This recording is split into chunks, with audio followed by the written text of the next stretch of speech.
I used to be a Weird Warriors kid. Now I'm a Weird Warriors adult. Each week, I'm discussing a chapter of the iconic books by Aaron Hunter. My name is Charlie. This is my cat Lucky. And in today's episode, I will be talking about Prophecies Begin, Book 1, Into the Wild, Chapter 9. Join me on this adventure into the world of warrior cats.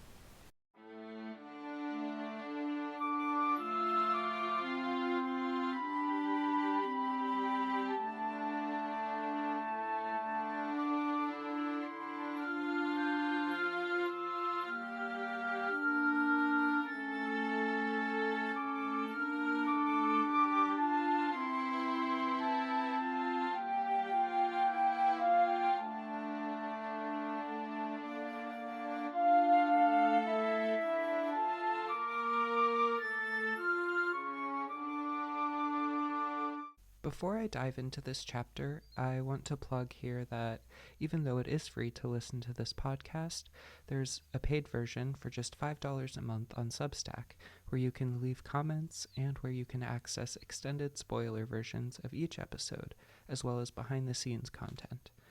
And I'm about to talk about some behind-the-scenes information that will only be available in the extended version on Substack. So if you'd like to hear that, you can subscribe for just $5 a month. Thank you, and enjoy the episode. So, the chapter for this week is chapter 9. The art for this is a cat stalking a mouse. And, oh yes, we are with Yellowfang. So, Greypaw tells Firepaw to go and see to Yellowfang. So Firepaw looks over and she's glaring at him. So what a great start. Their relationship is starting off really, really great. And he says, well, here goes. Wish me luck. And Greypaw says, you'll need the whole of StarClan on your side for this one. Call out if you need a hand. And that stuck out to me because I'm like, you could have said call out if you need a paw, because cats don't have hands. So that was one of those moments I was like, kind of stuck out to me just because it seemed inconsistent with the world building, because they have so many terms for everything adapted specifically because they're cats. Anyway, Firepaw goes over to Yellowfang and she taunts him for being a kitty pet. And we get a lore drop for Firepaw because Yellowfang says, your mother a kitty pet? Your father a kitty pet? And Firepaw says, yes, they were, looking at the ground and feeling resentment burn inside him, which I find interesting. I guess that resentment is hopefully towards Yellowfang in this moment and not towards his parents. I'm pretty sure that is the case. Now Yellowfang says, kitty pet blood is not the same as warrior blood. Why don't you run home to your two legs now instead of looking after me? It's humiliating being fussed over by a low-born cat like you. These are harsh words from Yellowfang, and the way she's saying kitty pet blood is not the same as warrior blood, this is like cat racism. Like, it reminds me of the blood purity politics in Harry Potter. It's like, why do you think one kind of cat is superior to another? And I feel like this is a low moment for Yellowfang because she's one of my favorite characters from what I can remember. And I forgot, like, I knew she was grumpy, but the fact that she was this prejudiced is really annoying to me. Like, I'm disappointed in Yellowfang. And she calls him a low-born cat. Like, it's just awful. But Firepaw has a pretty good comeback. He says, you'd still feel humiliated if I were warrior born. You'd feel ashamed whether I was a precious she-cat from your own clan or a wretched two-leg that had picked you off the ground. It's the fact that you need to rely on any cat that you find so humiliating. Okay, going straight for her ego. And Yellowfang's staring at him, kind of speechless, and he goes, you're just going to have to get used to being cared for until you are well enough to look after yourself, you spiteful old bone bag. Oh my gosh. I feel like even though he's rightly annoyed, he's kind of still being ableist and ageist. But Well, I don't know. There's not really an excuse for that. And then Yellowfang starts making a wheezing sound. It says, was she having some kind of a fit? Which, when I think of a fit, I think of like a tantrum. But I'm wondering if fit is another word for like a seizure. Fit definition. Okay, here it is. So the first results were showing a ton of different definitions of fit, which there are, but as I scroll down more, it does say a sudden, uncontrollable outbreak of intense emotion, laughter, coughing, or other action or activity. Oh, and then, okay, under that it says a sudden attack of convulsions and or loss of consciousness, typical of epilepsy and some other medical conditions. There we go. So I think that is what Firepaw is wondering, if that's what's happening to her, but actually it's a fit of laughter because she is laughing at him. She says, "You have spirit, kitty pet. Now I'm tired and my leg hurts. I need sleep and something to put on this wound. Go and find that pretty little medicine cat of yours and ask her for some herbs. I think you'll find a goldenrod poultice would help. And while you're at it, I wouldn't mind a few poppy seeds to chew on. The pain is killing me." So I wanted to look up those things, goldenrod and poppy. I feel like I'm having deja vu with Googling these things. Maybe I've already checked in previous chapters, but let's see. Goldenrod healing properties. According to the Google AI thing. Oh, urinary tract and kidney health. Goldenrod is most widely known for its benefits to the urinary system. Anti-inflammatory. The herb possesses significant anti-inflammatory properties used to relieve swelling and pain associated with conditions such as arthritis, gout, and rheumatism. It can be applied topically as an infused oil or salve for sore muscles and joints. Respiratory aid. Goldenrod is a traditional remedy for upper respiratory issues like hay fever, in parentheses seasonal allergies, sinusitis, colds, and the flu. It acts as a decongestant and anticatarrhal agent, helping to dry up excess mucus and clear the airways. Wound healing and skin care. When applied topically as a wash, poultice, or salves, goldenrod can aid in the healing of minor wounds, burns, sores, boils, and skin irritations.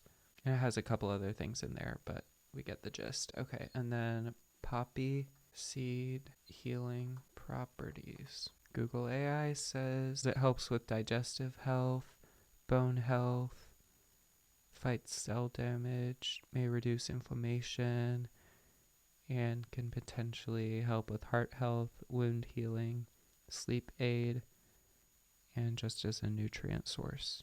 Editing Charlie here, just jumping in to give a trigger warning for mention of addiction and overdose, so you can go to the time on the screen if you want to skip that part. Okay, and then it also says opioid contamination.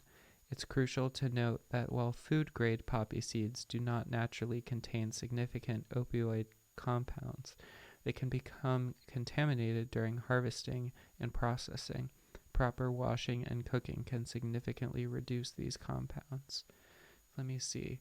Poppy seed pain relief.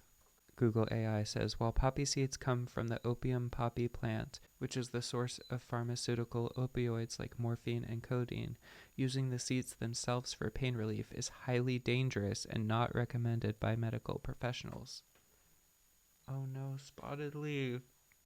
Okay, I'm just gonna have like suspension of belief or whatever it's called that it's good for cats because spotted leaf's a good medicine cat. Anyway, I'm just like fact checking for the science of it, but I don't really care that much about it. I just think it's fascinating to find out if these things are accurate or not. But it kind of is because it's a pain reliever. It's just probably not recommended because it's addictive, but let's see what it says.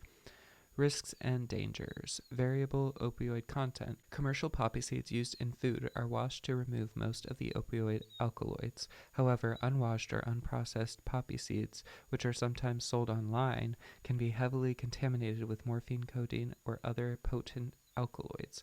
The amount of these substances varies unpredictably between batches, making dosing impossible to control and increasing the risk of accidental overdose. Okay, so that's the main risk, it seems like.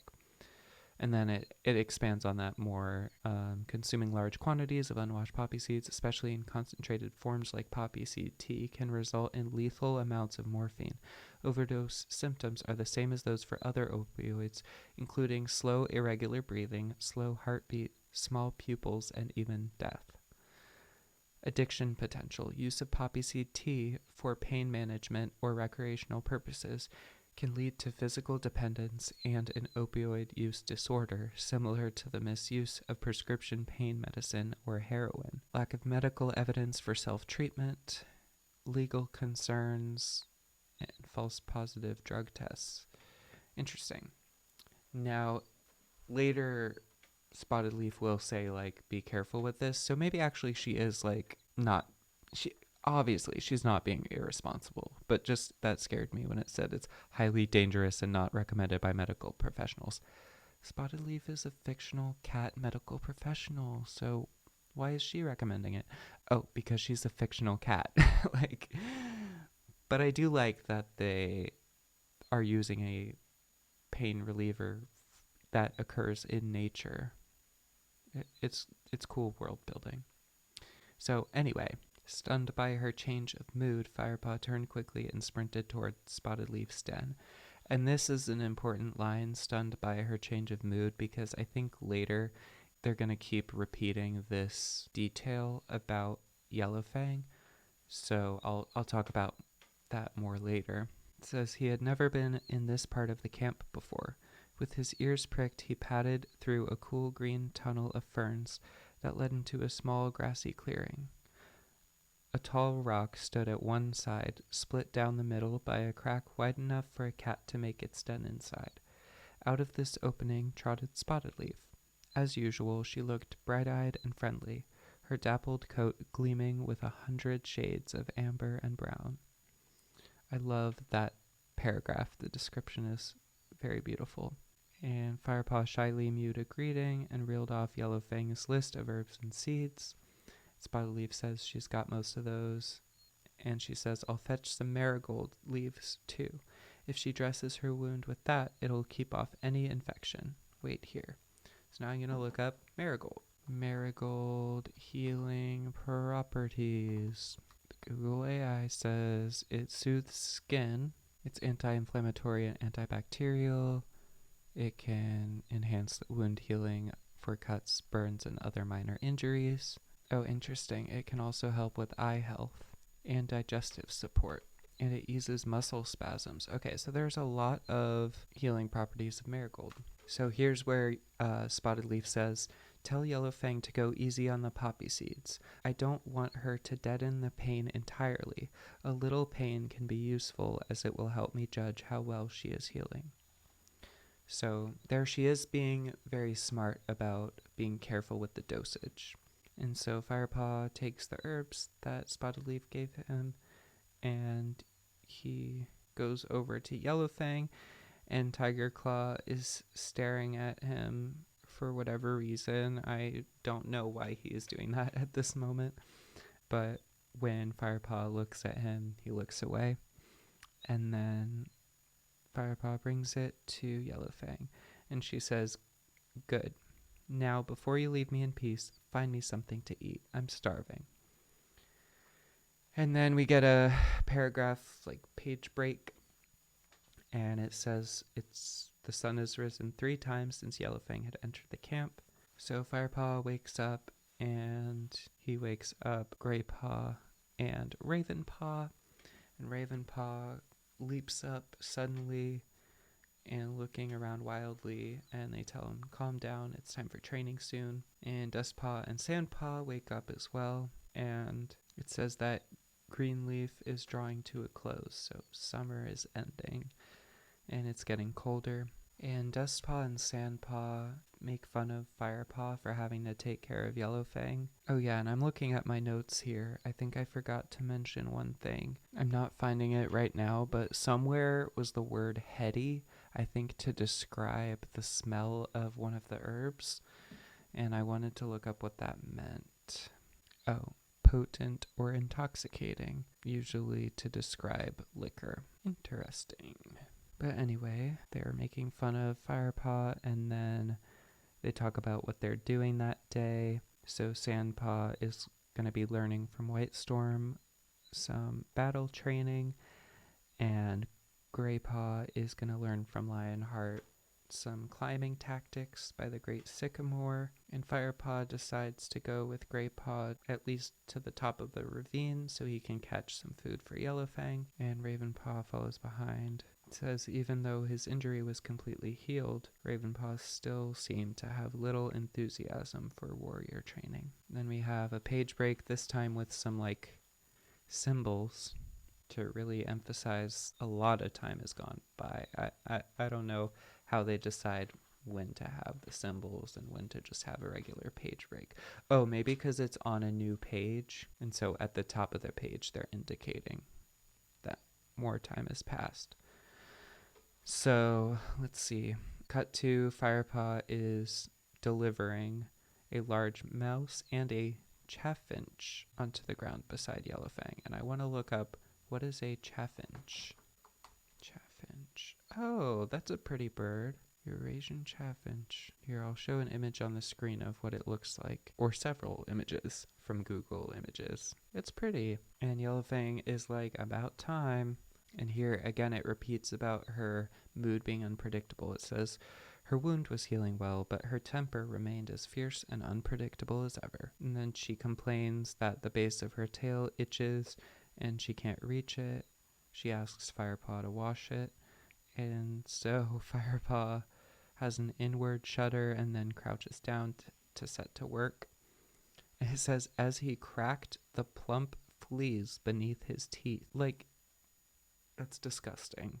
But also this is like why I don't let my cat be an outside cat, because I'm afraid of him getting fleas or ticks or any type of, getting injured by traffic. Like, all of that stuff just scares me so much.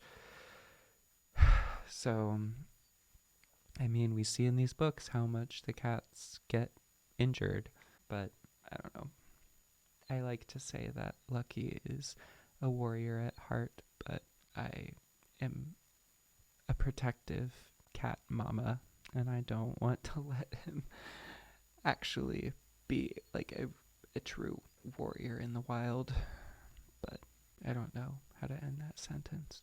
Anyway, as he is doing that, Firepaw notices some kits play fighting, and then it says that Firepaw felt Yellowfang's spine stiffen beneath his teeth. And feel my teeth, Broken Star, mewed one small tabby. He leapt onto the back of a little gray and white kit who was pretending to be the Shadow Clan leader. And the kits keep fighting, and then one of them accidentally bumps into Yellowfang, and instantly the old she-cat leapt. Okay, I need to Google how to pronounce that word because I have a feeling I'm going to be saying it a lot on this podcast. Leaped. Pronunciation. Leapt. Okay. Instantly, the old she-cat leapt to her feet, fur on end, spitting violently. Stay away from me, you scrap of fur, she hissed. And the tabby kit runs afraid back to who I assume is the kit's mother, a tabby queen. And the gray and white kit runs back to the nursery. It says Yellowfang's reaction had shocked Firepaw. He thought he'd seen her at her most vicious when they fought after their first meeting. But her eyes burned with a new rage now. Firepaw says, I think the kids are finding it hard being confined to camp.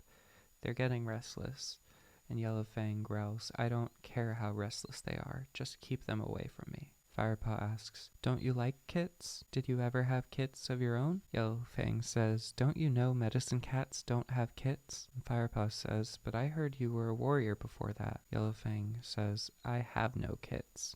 She snatched her tail away from him and sat up.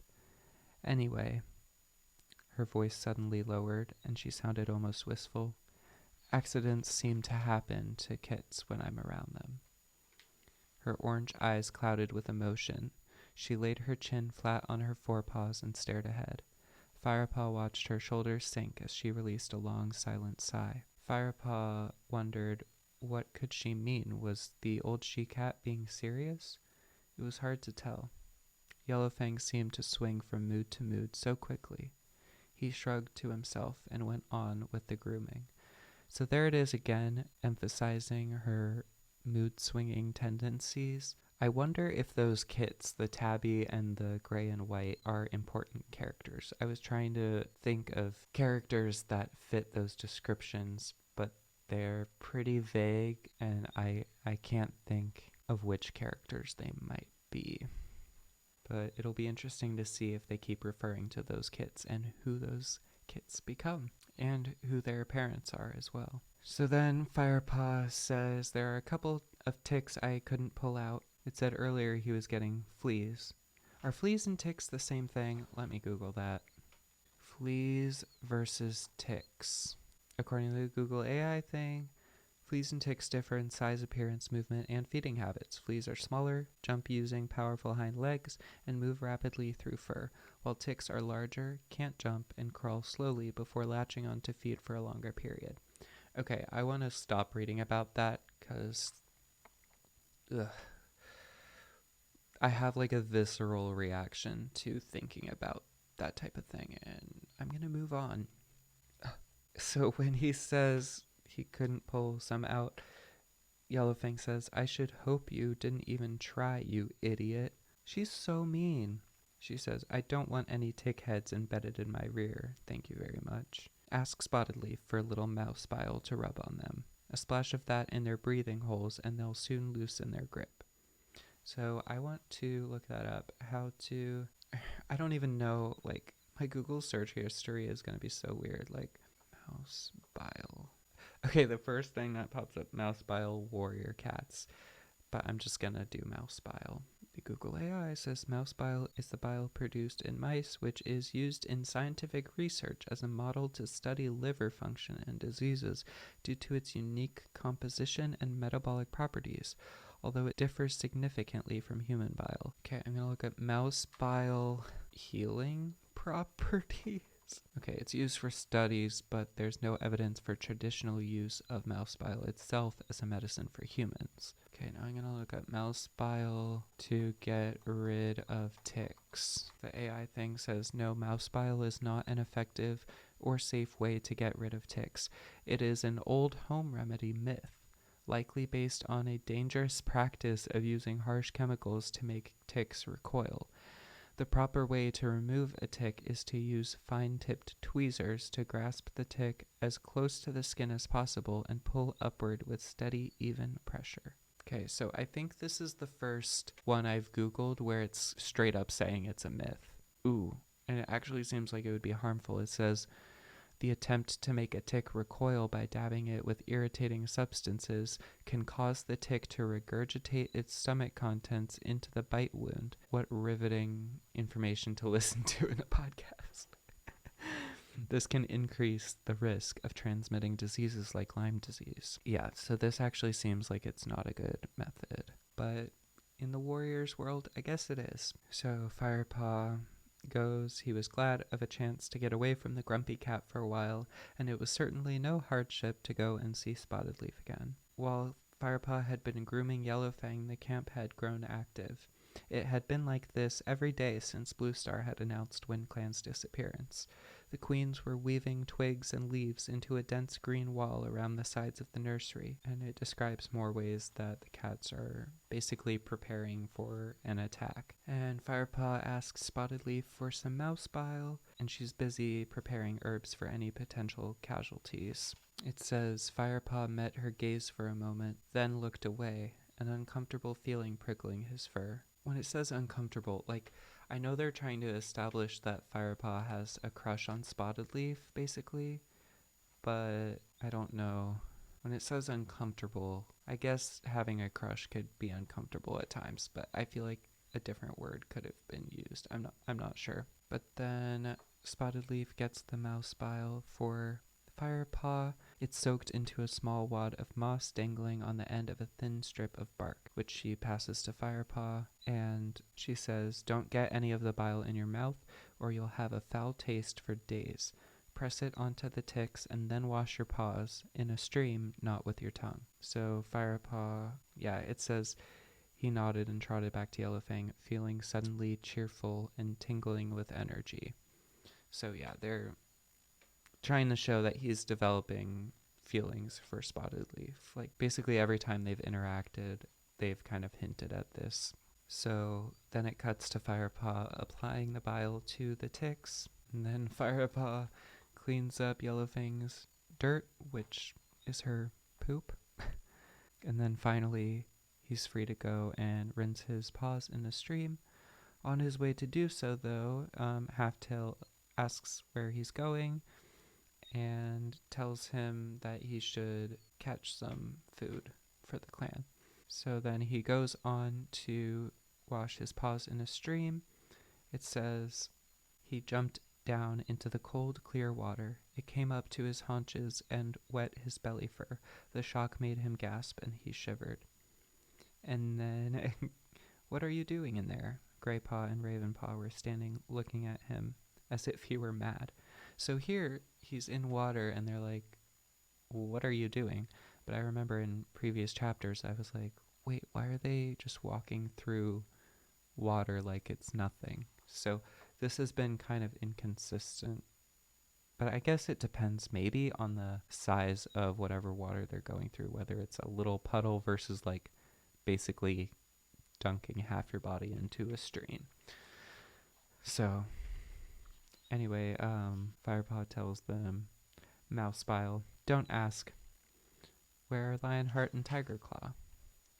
"They've gone to join the next patrol," answered Greypaw. "They ordered us to spend the rest of the afternoon hunting."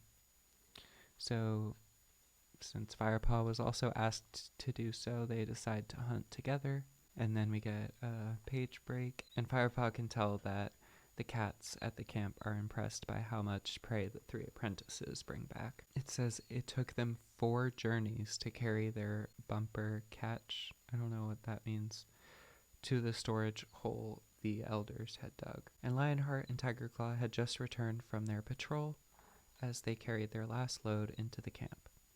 "Well done, you 3, meowed Lionheart. "I hear you've been busy." And he allows them to take some food for themselves. And Tigerclaw says, "I hope you've not been neglecting Yellowfang with all this hunting, Firepaw."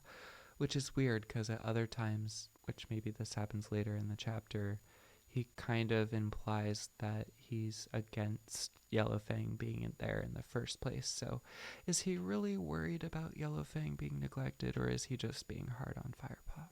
I think we all know what the answer is. And Firepaw reflects on how this time he actually obeyed the warrior code and not eaten a morsel while he was hunting for the clan. So then it says, "Where are Dustpaw and Sandpaw?" asked Ravenpaw. "They must still be out on patrol," Firepaw guessed. "Good," meowed Greypaw. "Peace and quiet." I feel like we're supposed to kind of just skip over this, but I'm wondering, I genuinely don't remember what happens, but I'm wondering if something goes wrong with them while they're on the patrol. And then Greypaw says, "Hey, guess what? Ravenpaw managed to squeeze a compliment out of old Tigerclaw this morning." "Really?" Firepaw gasped. "What on earth did you do to please Tigerclaw? Fly?" "Well," Ravenpaw began shyly, looking at his paws, "I caught a crow." "How do you manage that?" Firepaw mewed, impressed. "It was an old one," Ravenpaw admitted modestly. "But it was huge," added Greypaw. "Even Tigerclaw couldn't find fault with that. He's been in such a bad mood since Bluestar took you on as her apprentice." He licked his paw thoughtfully for a moment. "Hang on. Make that since Lionheart was made deputy." I love the humor there. However, then Ravenpaw says, "He's just worried about ShadowClan and the extra patrols. You should try not to annoy him." And then Yellowfang starts yowling for food, and Greypaw is like, "Hold on, Firepaw, don't worry. You've been so stressed about having to bring her everything and take care of her. Let me take her something." And Firepaw's like, no, no, no, this is my punishment, not yours. And Graypaw's like, no, no one will notice. I'll be quiet as a mouse, quick as a fish. Wait here.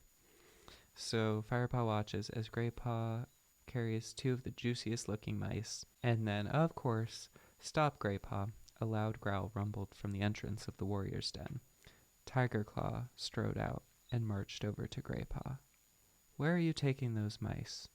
And Graypaw stumbles over his words and eventually says, they're for me. Oh, yeah, and this is where Tiger Claw says that thing that's conflicting with what he said earlier, which he says, not helping young Firepaw by feeding that greedy traitor over there, are you?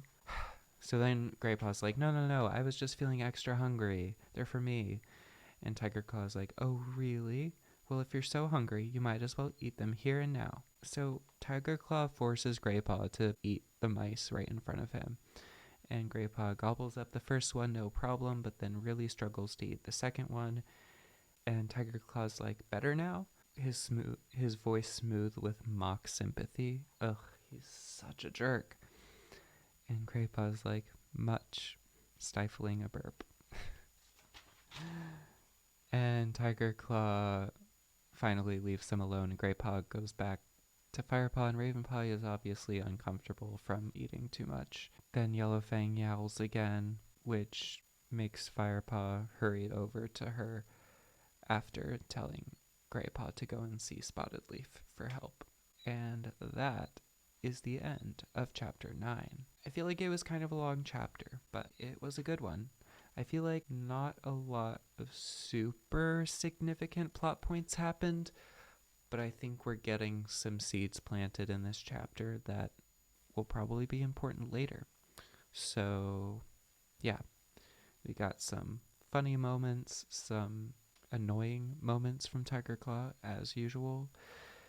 And, yeah, so anyway, thank you so much for listening. I enjoyed recording this episode, but I should go to sleep because it's like 12:30 a.m. and I don't remember what time I have to get up tomorrow for work. Luckily, I don't have to work at 7 a.m. like I have to some days, but I should still go to bed like right now because I need sleep. So anyway, I hope y'all can have some sleep too and stay hydrated, and I hope you're safe and healthy and happy, and I hope you have a good day or night, whatever time it is for you. And thank you so much for listening. And I had my mascot in my pocket because Lucky was in here earlier. I was afraid he was going to knock it down, but yeah, thank you so much for listening. This has been Into the World of Warrior Cats.